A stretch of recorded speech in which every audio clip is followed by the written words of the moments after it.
Okay, so let's go ahead and add our instance class. This is done exactly as we did in the first tutorial. Just add a class. We will name it effect instance. Click add. Okay, and we'll start by adding the namespace references we need. So we're going to need the using Vixen namespace. We're going to need the modules namespace, Vixen.module. We'll need the effect namespace using Vixen.effects, or I'm sorry, Vixen.module.effect. We'll also need the commands namespace for when we create our commands. We will need the Vixen commands.known data types namespace. We need this because this contains the definition for the level type. And lastly, we'll need the Vixen.sys namespace. Okay, now our instance class needs to inherit from a base class. Let's go check out what the name of that should be. I already have it expanded here, but under Vixen module effect, the base class for our instance class is effect module instance base. So let's inherit from that.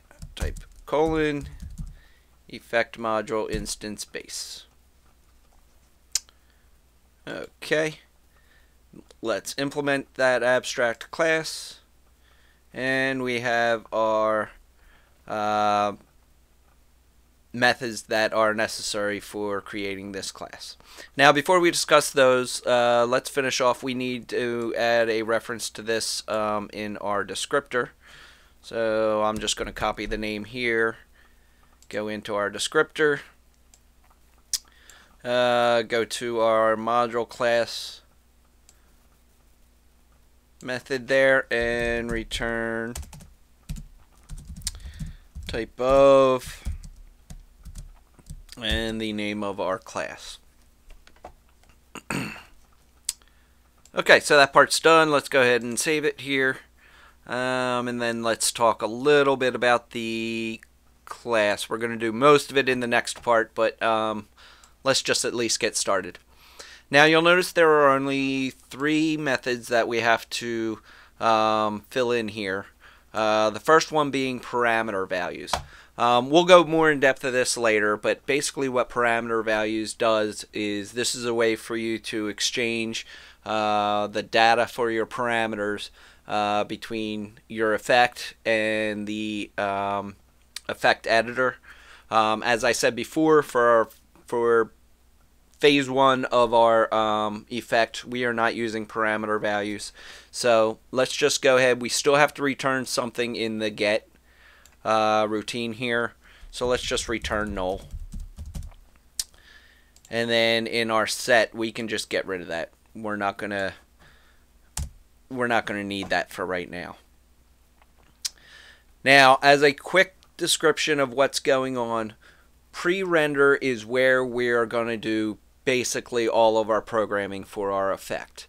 We'll gather together all the commands that we need, and then in render we'll just simply return all the information that we got together in the pre-render. That'll make a little bit more sense when we go into the absolute details. So let's stop it here, and then we'll start tackling that in the next part.